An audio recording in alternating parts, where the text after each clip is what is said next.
Thank you, Yolanda. Thank you, everybody, for coming out to hear what I believe the Lord has put upon my heart. For those of you that don't know me, I'm from South Africa.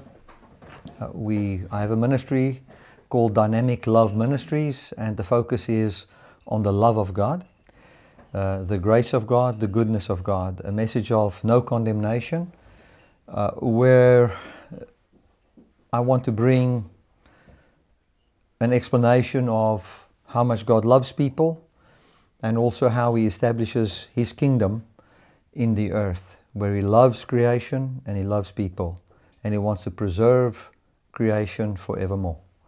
That is the message that I have, which basically is put together in the Lord's Prayer, which is, Our Father which art in heaven, hallowed be your name, your kingdom come, your will be done on earth as it is in heaven.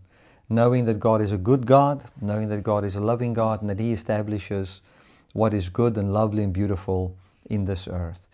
The vision that I have is to see people have hope, so that even at the end of this message that you will have more hope than what you've ever had before. Hope not in where you go when you die, but hope as pertaining to hope for this world. Hope for creation, hope for humans. Because God's project that He started in Genesis, He's not abandoning it. When God started something, He's going to finish what He started. And if man didn't obey God, He's not going to, in Afrikaans we would say, hy gaan hom nie van struik laat bring nie. He's not going to stumble over the weakness of man. He will bring forth what His word was set out for. And I think something that's very important for us to understand is that everything in creation started with a promise. That means that creation itself is based on a promise. What we will have is based on a promise. And if everything is by promise, it is by the power of the one who made the promise. So if you promise someone something, the only thing that that person can really do in connection with the promise is believe. And then it is up to the one who made the promise to do what He has promised, and for those who heard the promise to believe the promise. And I think that is the foundation of everything. That thick book that you hold there, the Bible, is all based on that. One might say, but it's too simplistic. I think sometimes simple is not too bad. It's good. So let us pray, and then I'm going to talk a little bit tonight about what grace is and explain grace along the lines of God bringing forth His image in this world. Father, thank you that I can be here tonight. Thank you that your hand rests upon me, upon my mind, my heart, my lips, and that I would speak your words. Guide me, Spirit of God, to speak in a way that would be very powerful and that people will remember, that it will impact their hearts. And if they go out here, that they will have a lot of hope, knowing that you love us and that you are good. Amen. Right, I would like to just read from Galatians chapter 1, a very simple part. I'm going to read verse 1, 2, and 3. It says, Paul, an apostle, not from men, nor by men, but through Jesus Christ and God the Father, who raised Him from the dead, and all the brothers with me, to the churches in Galatia. Grace to you and peace from God the Father and our Lord Jesus Christ, who gave Himself for our sins in order to rescue us from this present evil age, according to the will of our God and Father, to whom be glory forever and ever. Amen. Now that was up to verse 5. The key word here is in verse 3, where he says, grace to you and peace from God our Father. Now, that word grace is a very powerful and significant word. And I would like to just read a little bit or just from the Greek, a definition of it, if I don't mess up my... Man, I tell you, this, I'm very grateful for this tablet that somebody gave me a few years ago. I've used it for years, but man, if it was an Android, it would have been better. And it's not that I am trying to be biased. I've used this thing for years. Right. So the word grace, if we think of grace, what is grace? We define grace many times just as unmerited favor. It's a favor that God gives us, and there's no merit, there's no reason for Him to give us. We so many times think, well, we are just these sinners. We can do nothing good, and we've only done bad, and God is now gracious, and His grace is, okay, I'm not going to punish you, I'm going to punish Jesus, and after I've punished Jesus, you basically have to be very grateful that I've punished Jesus for you, and then you've got a new beginning, now believe and trust me. That's the kind of I do use a little bit of sarcasm there and satire, but that is the kind of an idea that we would have of an atonement. But if we think of grace, the Bible says that God has determined that by His grace we will share in His life before the world began. So grace is what existed before the world began. Grace doesn't come into existence the moment a person sins. So grace is something that there is in a family even. I mean, you can find a mom and a dad that is very gracious, full of grace. And it doesn't mean that their children has to have sinned in order for them to have grace. Grace is actually the influential love that the parent would have. It would talk about the effect that there would be on the child if we think of a family relationship, whereby that child is fathered, whereby his life is shaped into a good life. That is what we would think of grace. We would think of grace as the powerful influence, the powerful good influence that a parent has on a child to shape and form that child's life into what he has dreamt for that child. Now, especially if you have got we all have parents, and they've had their ambitions and anticipations as pertaining to us, and some of us has fulfilled their dreams and has exceeded their dreams. Others has failed our parents in the dreams that they've had. But if we think of a parent that is really good, that has got a quality life of love and kindness and goodness, think of that good couple, a husband and a wife that lives in a town that truly is beneficial to the people of that town. That love from the depth of their heart, that is a generous people whose lives is founded on seeing what they can do in the community and be good. And if they have children, to say that this life is such a good life, we want to love on our children that they can also share in this life that we have. That love that they have on the love that they have towards the children, we would actually call love, or we can call it even kindness to them, the manner in which they speak. Kindness doesn't necessarily have to be defined in how you treat a person when he's done something wrong. Kindness is, somebody could have done nothing wrong and you're kind towards him. Somebody could have done nothing wrong and you are good to him. Goodness and kindness and mercy and all those kind of things is not necessarily defined in the presence of sin. It just defines how God deals with people. He's good to people. And the word grace, when Paul says grace to you and peace, it's got this beautiful meaning. I mean, in the Greek, it's got pages of meanings depending on the context. But one of the meanings that I want to bring forth here is under point 4 in the Greek definitions that I've got here. It says it's the exceptional effect produced by generosity. The exceptional effect produced by generosity. So if you think of grace, we look at how God works with us, but grace is also mentioned as the effect that God's good action has upon us. So if we say grace to you, what Paul would say is the exceptional good way of dealing with people, wherein God loves His people, and the effect that that has on your life. Now, if you're going to look at that effect, you will find that that effect is basically shaping your life into a life that looks like the life of Jesus.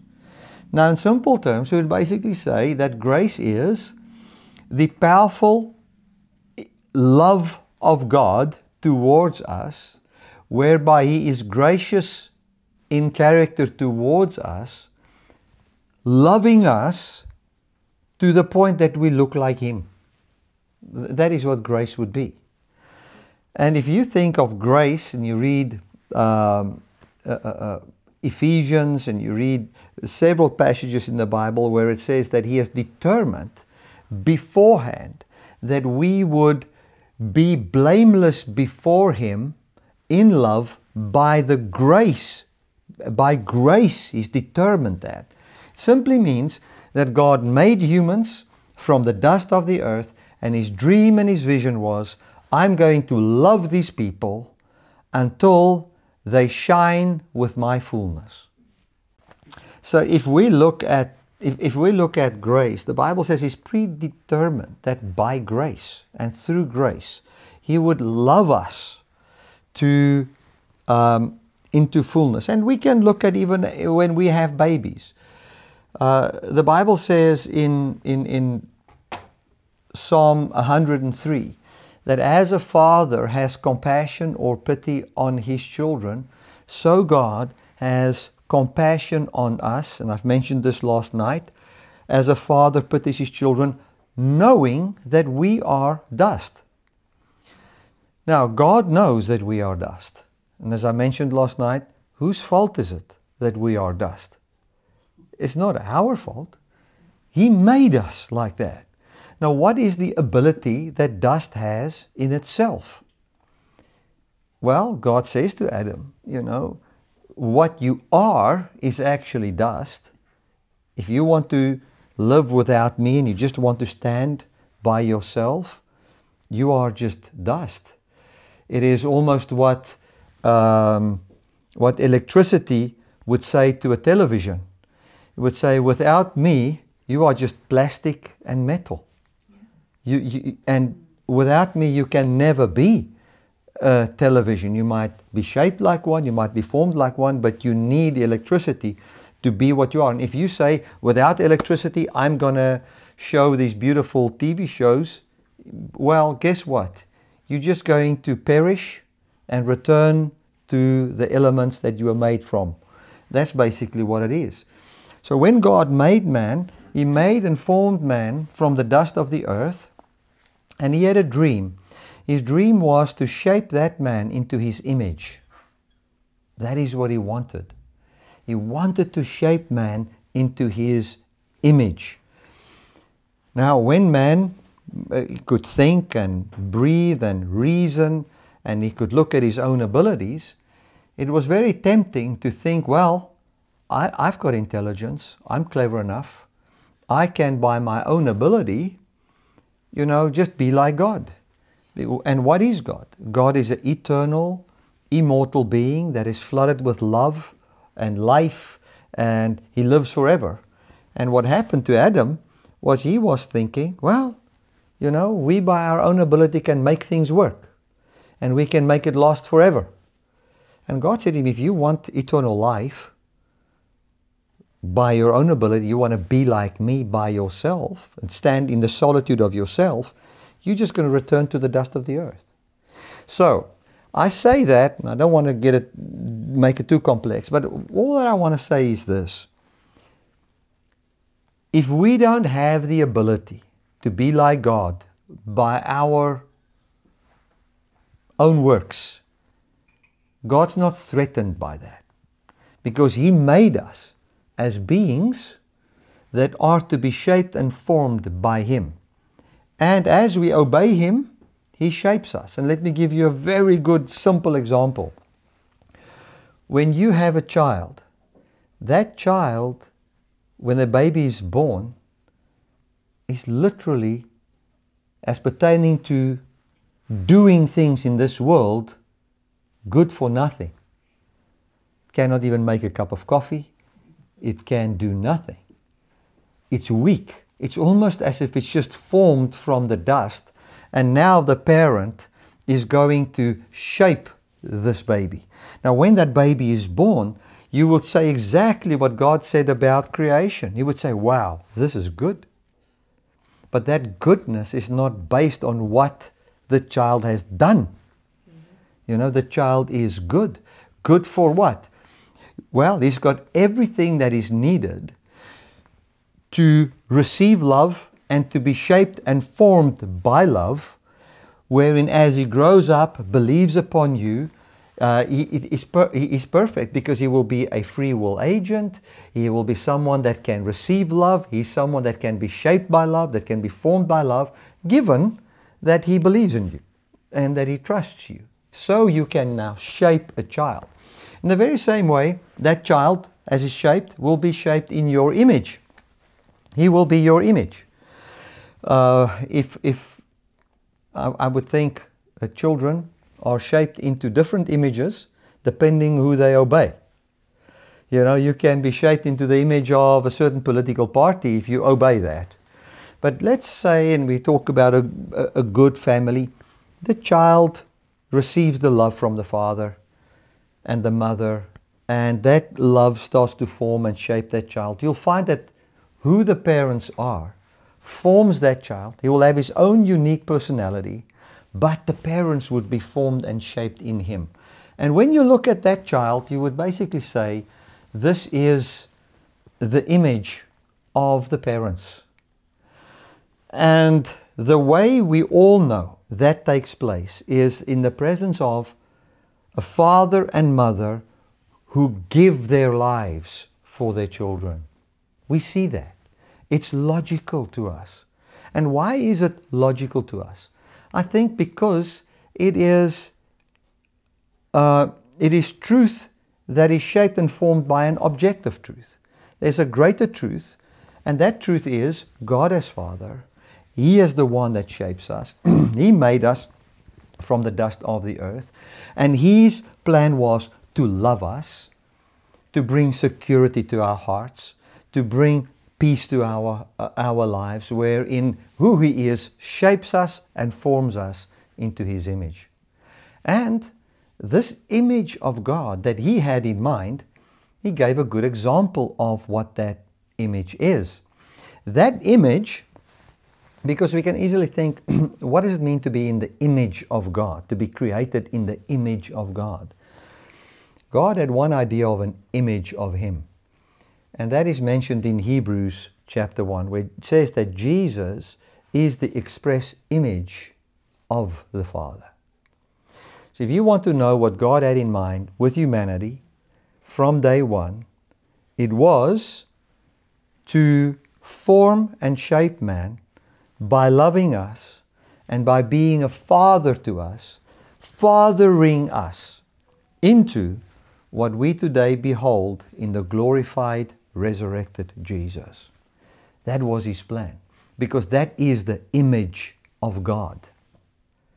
That is the image of God. So, God's idea was, there will be an image of me. This image of me is a man that is shaped from the dust of the earth, that believes upon me, that has got the fullness of God, spirit, soul, and body, that can never die as a human being. And then He says, that is my image, which would be Jesus, and we create people in that image. We want people to look like that. Now, if we understood that from childhood, and we know that is God's objective, I think we would never have been tempted to try and reach that by our own ability, or our own holiness, or our own righteousness, or our own good works. where we think that we can attain that by works of the law. Nobody can attain that. Who can attain that status? And nobody. If that's not given to you, you will never have it. Who can have that? Who can bake enough biscuits and love on his neighbor to the point that his body doesn't die? No, the more you bake the biscuits, the older you become. You know, we realize that the dream that God had for us is so far beyond our own ability that the only way we can have it is to say, we believe it. We believe it. It's like, let's say Elon Musk come to you and he say to you, I promise you that I'm going to take you into space. Okay, now what can you do about that promise? You can say no and stay on Earth. I mean, if he came to you and he promised you that by just in his heart wanting to be good, because let's say he's been to space, he comes back and he says, well, to be there and to see the world from where it is, that experience, I don't want to just experience myself. I want everybody to experience that. So I now come to, let's say, a poor kid somewhere, and he promises him, he says, I will take you there. What can that kid do? What would be the right thing for him to do? Should he now start to try and convince Elon Musk to take him there? Should he now try and do good works to try and convince?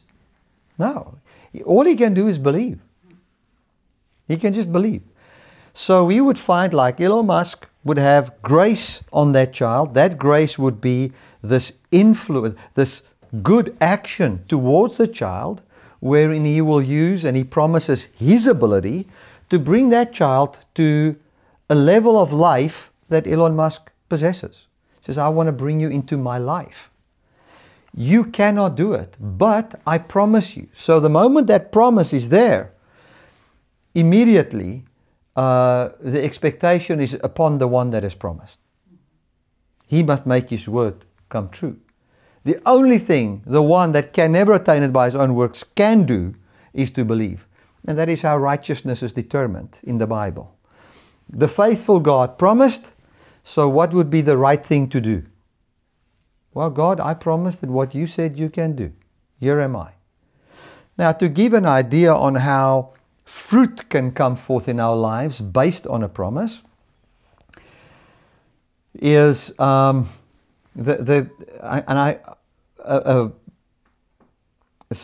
in Zambia, he's now the head of our evangelism department there. I mean, he grew up in Zambia, in a small town, a village town. Within his ability, it would be very difficult to ever travel internationally and so forth. So I said to him, listen, I promise you I'll take you to South Africa. And I'll bring you there. We're going to have a seminar there for a week, and I'm going to train people, and I want you to come there. And there were other people from Uganda that also came there, and I taught them for a week. And I said to him, I'll pay your ticket and everything. You know, the moment I promised him, he was reborn. He was reborn. Now, if he didn't believe me, my promise would have had no effect on him. Now, I've only promised him. I've not done anything. In the beginning, obviously, I promised him. I didn't even have dates. But I planned to do it, and it happened a few months later. But I promised him. But he believed it. And you found that my kindness or my vision towards him influenced him to smile. Where those that didn't have that promise were still continuing in the same stresses of Zambia. All of a sudden, he became a person that was reading up on South Africa. All of a sudden, he gained knowledge that he'd never had, which he wouldn't have had if the promise wasn't made to him, which even if the promise was made to him, if he didn't believe it, he would also not have had it. So you need both. And he believed. And he started to read up on South Africa. You find him looking for a suitcase. He came and he said to me, listen, one day sent me a picture. I bought this suitcase. Where his finances would normally just have gone for data for his cell phone, let's say, for that or whatever. All of a sudden, he's taken his finances and applied it towards a suitcase to travel internationally. Now that was born in him through the promise. The promise formed that in him when he believed it. So he believed that promise, and then it was up to me to fulfill the promise.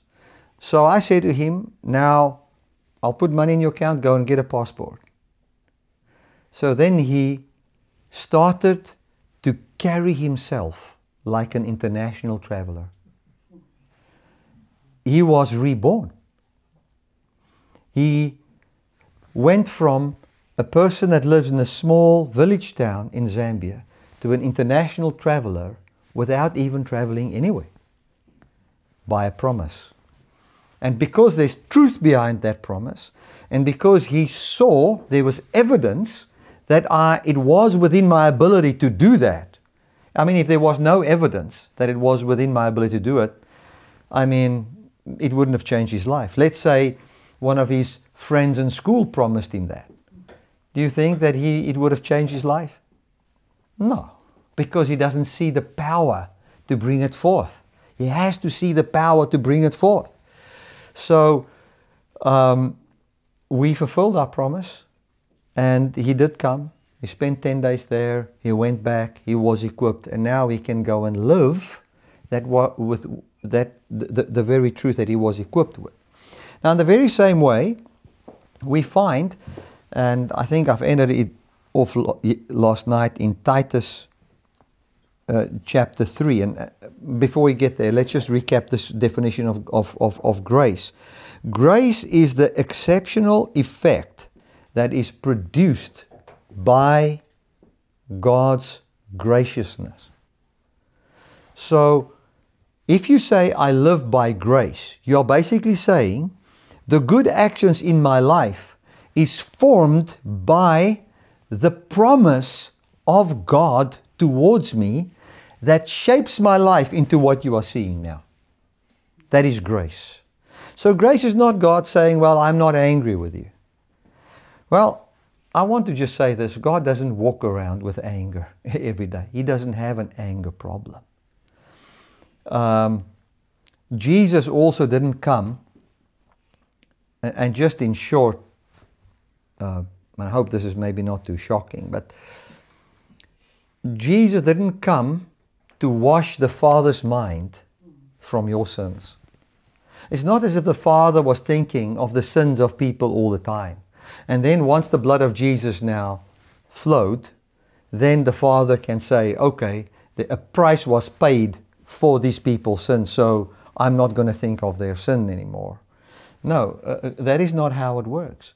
The mind of God is not conscious of man's sin the way a police officer is conscious of people's sin, or the way a judge in the court system is conscious of people's shortcomings. That is not how it works. The way God is conscious of our sin, and I will define sin, but the way He's conscious of our sin is the way a doctor is conscious of people's sickness. The way He's conscious of sickness is He wants to know about it, and He knows about it because He wants to heal it. Okay, so the grace of God is the promise, is the effect of God's graciousness towards us. That's one of the things. I mean, there's different definitions, but I want you just to take this. If you think of a good life, a fruitful life, a life of love and goodness and kindness, the only way you're going to get unto that is by asking God, God, what have you promised me? By looking at His ability to bring it forth and see what proof is there that God can do this. And if you can see that there's proof that God can do this, And you see that He's a faithful God that doesn't base His promise on if you do everything right or not, but on His love towards a weak people that are basically the dust of the earth. If you can have those two things in your heart, you'll find that God, that goodness of God, start to shape your life, and you'll see the effects of His graciousness in your life. And that is called being under the grace of God.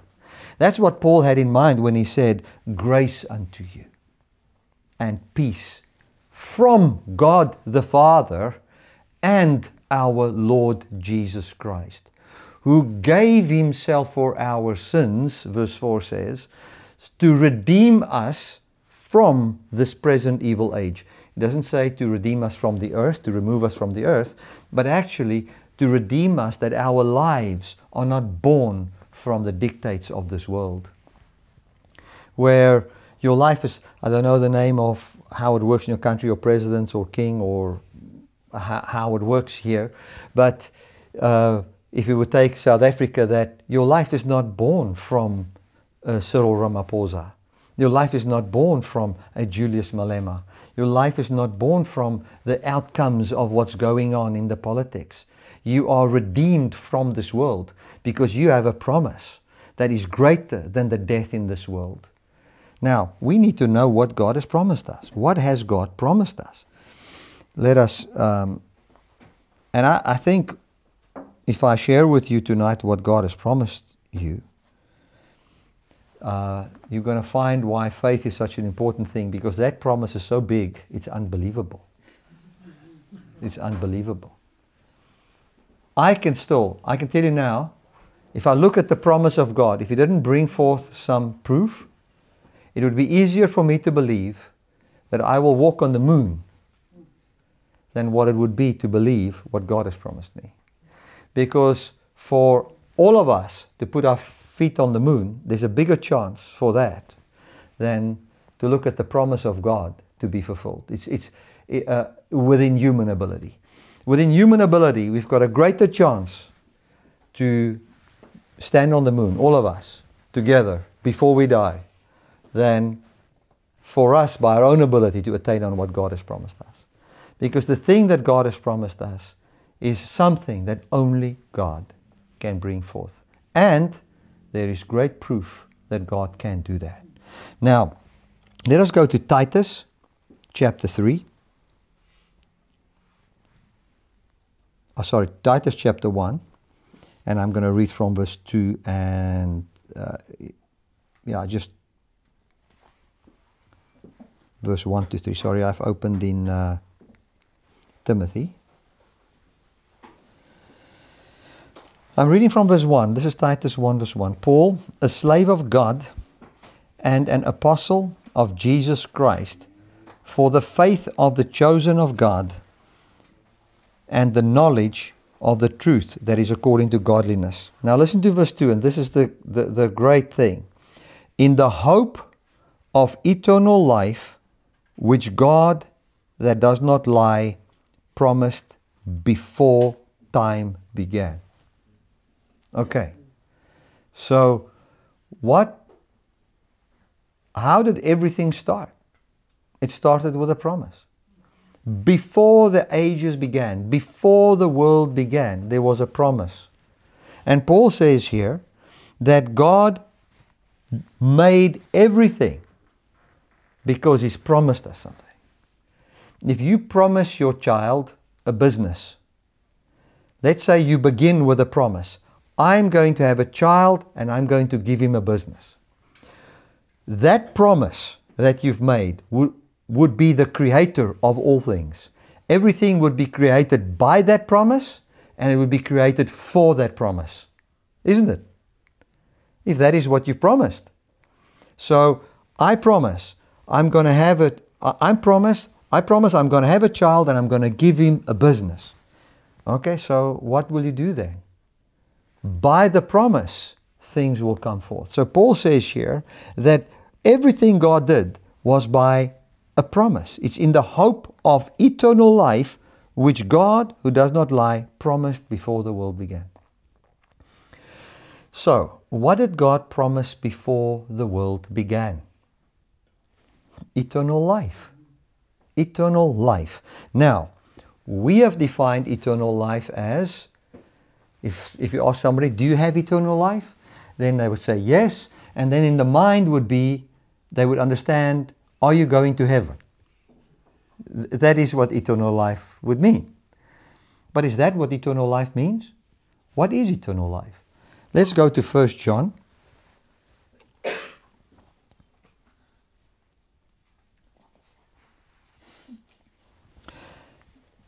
It says, that which was from the beginning, I'm reading from verse 1, which we have heard about. So there was something in the beginning that we've heard about.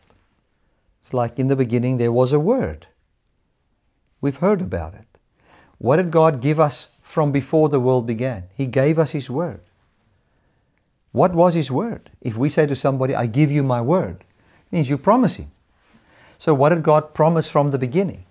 Everything, the creation, everything in creation, the animals, the people, everything was made from and based on this one thing, and that is God gave His word of eternal life. I want to give you this. I promise you this.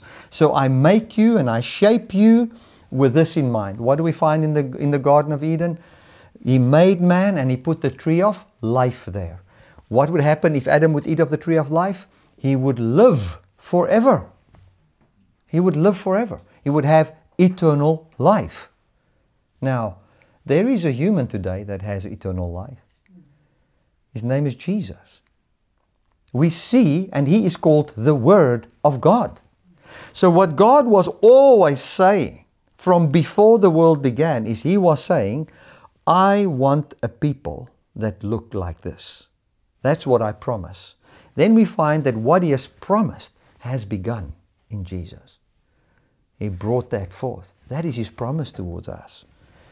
So He says that was from the beginning what we heard and what we have seen with our eyes and what we've looked upon and our hands have handled concerning the word of life. And that life was revealed, and we have seen and testified and announced to you that eternal life, which was with the Father, or we can basically say, which only the Father possessed, and was revealed to us. So there's only one that's got eternal life, and that is God. But God promised Himself to us. That's what He promised. John 1, in the beginning was the Word, and the Word was with God. In other words, it was only God who had that. And that word of promise was God Himself. So what He's simply saying is, and I want to use simple words, in the beginning, God had a promise of eternal life. This eternal life was only with God. That would mean only He possesses it. And He promised Himself to us. He promised the very life only He possesses to us, that we can be co-sharers in the life of God. That's what He promised us. Now, that is, it's too lofty for a carnal mind. It's too big for us. It is something that is a mystery, which it almost sounds like the verse where Paul says, what we could never have thought of, what we could never even have prayed for, that He prepared for us. I've seen it so many times. You know, you can imagine, let's use Elon Musk again as an example. Let's say you can go to him and you can ask him whatever you want. Whatever you want, you can ask him. What are you going to ask him? Just think of it. And let's say he's got no strings attached, he's just going to give it to you. What are you going to ask him? Some will say, well, if you can just pay for my kids' studies. The other one would say, you know, it would maybe be, it would be something that is not within your ability, which you think is within His ability, which only He can give to you. That is what you would ask. That is the parameters. But now, if the Almighty God comes and He says, ask me whatever you want. I mean, we would ask maybe a breakthrough here or something there. I think it is because we don't know what He can give us. If you ask the Almighty God, the only possessor of eternal life, that lives from everlasting to everlasting, that can never die, that is got the fullness of perpetual life, and you find everything around you decaying and dying, and you can ask Him whatever you want, what are you going to ask? You're going to ask for eternal life, because He's the only one that can give it to you. What was Jesus' request to the Father? He wants to live. And what did the Father give Him? He raised Him from the dead, and we find that eternal life that was only with the Father manifested to us in a man that was born from a woman, Mary. And we find what God has promised can be done. It is absolutely possible that God can take a man that is born from a woman, that, as I said yesterday, that at the age of 3 or younger, he had to flee, Joseph had to flee with a child to Egypt because they could murder the child. He could become tired, he could become hungry, he could bleed, he could be murdered, he could die upon a cross, and he even did. But he believed the Father, and his request from the Father was, your will be done in me. And what was the will of God towards Jesus? To give him eternal life. And we find the eternal life was then manifested. We can see God the Father's definition of what eternal life is. He raised him from the dead. And after he was raised from the dead, he appeared to his people and he says, touch me. It is I. So what he was saying is this is not another body. He also says this is not a spirit. He clearly says, touch me, it is I. A spirit does not have flesh and bone. So what is he saying? What is the word of God about you and about me and for you and for me? If you want what God dreamt from the beginning, put on display, put in simple terms, what are we seeing? We're seeing the Almighty God loving dust to the point that that dust finds itself in the condition of God, sharing in His life. Now, isn't that absolutely awesome? That is very good news. That is such good news. If you have that, you are not so much influenced by the world, if you can really have that. Let me use another example. Let's say you are living in the African village. There is no possibility for you to ever see Paris. You're never going to see it in your life. You're never even going to see the capital of your country. You know, I just want to say this about some of the people that came to South Africa. Many of those people that came there, some of them are grown-ups. You know, all of them are grown-ups, but, 40 years old, 50 years old, 60. They've never seen a mountain in their life. Now, okay, maybe here in Holland it's normal, but but they've never seen a mountain in their life. They've never stood in front of a mountain. Now, imagine someone like that. You take him to Paris and he's on the plane. And he's so excited. I tell you now, he's not concerned if he got a toothbrush, in the little package that's in the seat or not. If he's conscious of Paris. If it's a first flight and he's conscious of where he's going, where he's never been, and he knows, I am resting in the power of this flight. I'm not flapping, trying to get there. I am resting in the ability of this company, taking me there. You will not find that he's now concerned if he's got an aisle seat or a window seat. Because he's been delivered from this world based on the promise that He has. And I think if we can start to see what God has done for us, if we can start to see that a birth can take place where we can be called the sons of God.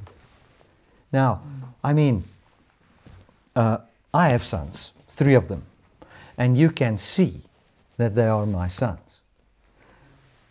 But now, if the Almighty God has sons, what would it look like? What would it look like? Well, if the Almighty God has sons, there's a time when that son will be in the womb, and you will not be able to, he will be a son, but you will not be able to see the son for who he is. And then there'll be a day when that son that's in the womb is revealed, when he manifests, okay? And then you'll see, this is the son of the Father. So are we. We are the sons or the children of God, but what we are has not yet been born into this world. But we will be born. There's a birth that's going to take place. And I want to read about that birth in Acts. Acts 13. How long have I spoken? About 48 minutes. 48 minutes. I'm just done the introduction.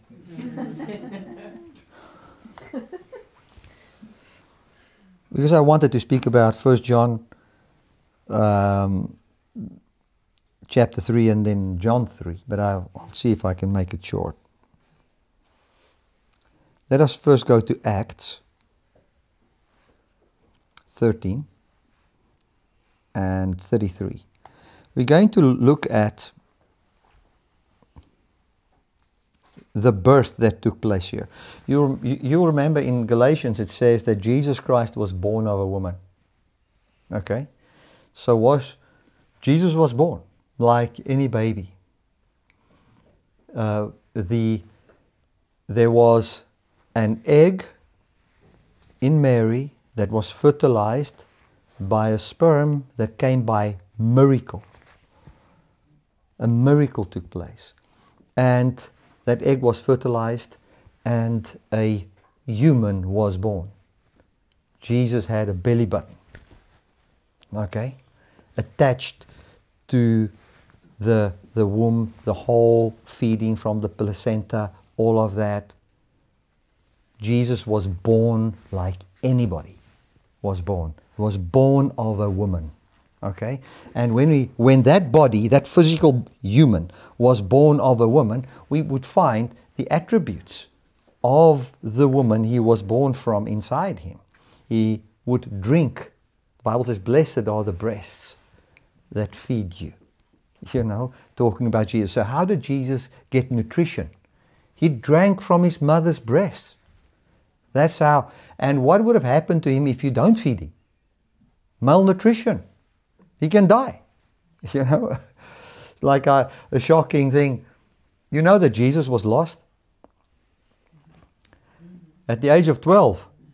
You know, he went to the temple and his parents lost him. You know, they lost the Son of God. Imagine that. Mary, where's Jesus? Oh, I lost the Son of God.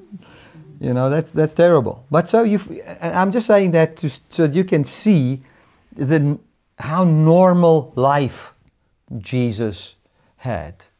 And I think that there's something that is taken away from the church, and that is that the humanity of Christ is not preached.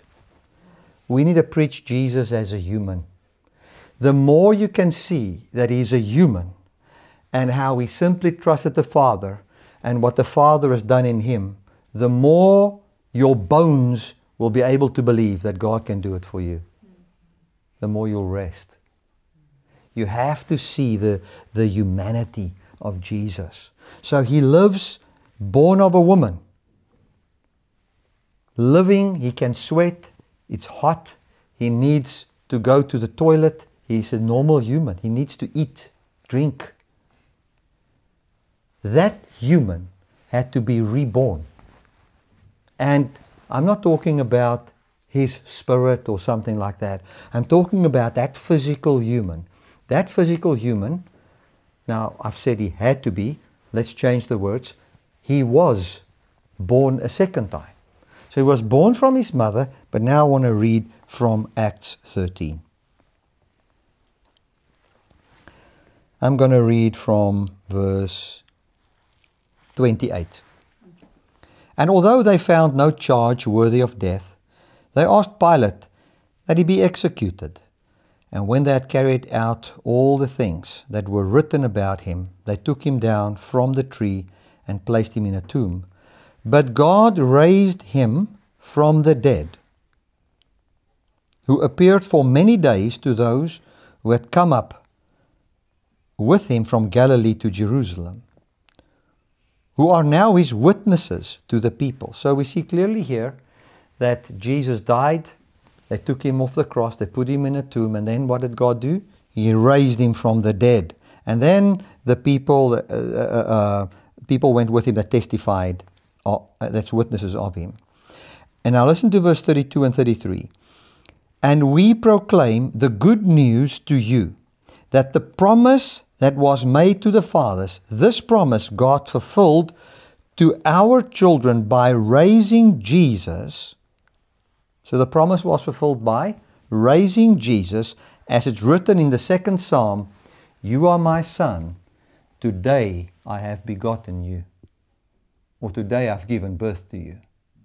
So we find that Jesus was born of Mary, then he died, and the very same body, the physical human body that died, was reborn from the Father. So now God fathered that physical body into a body, a physical human body that can never die, that possesses the fullness of God. And now, we who believe upon him, that resurrection was by the Holy Spirit. We who believe upon him, Jesus pours the Spirit that gave the birth unto an undying body out on our flesh. For what purpose? That we can partake in the fullness of God's life bodily. Because his dream has always been to have an earth full of a people that share in his life, with whom he can walk forever. For those of you that weren't here last night, let me just explain this. God made the earth. What was the purpose of this earth? Is to have people here. We find the simple story that there's a garden and there's two people. And what does God do? He walks with these two people. We see the will of God. What is the will of God? To walk on earth with his people, and that they would not die. So he starts out saying, don't eat of this wrong tree. I don't want you to die. I want you to live forever. And that live forever is not where you go when you die. That live forever is not to return to the dust of the earth, as we see in the resurrected Christ. That is the dream. And to walk on this earth then as the image of God in the earth. Well, we find that Adam and Eve did not obey. They ate of the wrong tree, and what happened? Death entered in. But what did God say? I'm not abandoning my project. I'm not going to let death separate me from the dream that I've had for humanity.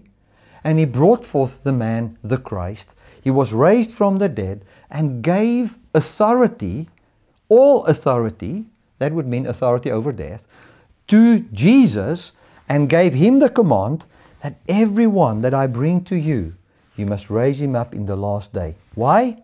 So that Revelation, the book of Revelation can be fulfilled, that we can find the dwelling place of God now with man, where he dwells forever with us here, where we share in his life as his immortal family. Now, I end off with this.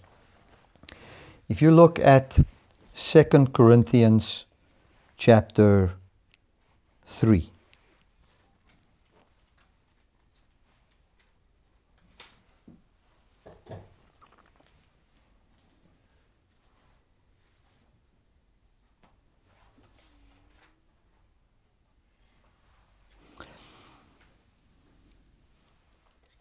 Let's read. Let me rather just explain this, but you can just read from verse 17 to the end there, 18. I'll just read 18.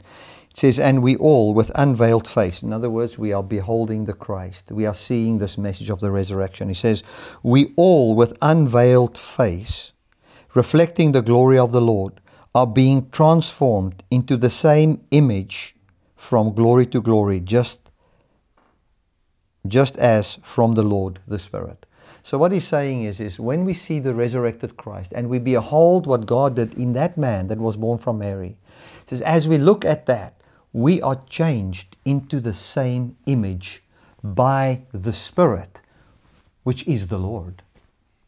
So this man Christ is changing us into who and what He is as we behold this love. And as Christ is then formed in us, we find we start to love, we start to be good, we start to be kind. If it comes to kindness towards others, we don't feel that if I give a little bit away from myself, I'm now going to die. Because you know, I have eternal life. Even if I die, I'll be raised from the dead. That then enables you to be good to another. Because you're not feeling He's robbing you of life. Because you have the life of God forevermore. So I've come here and I'm glad that you've come. And the message that I share is very, very simple. This is it.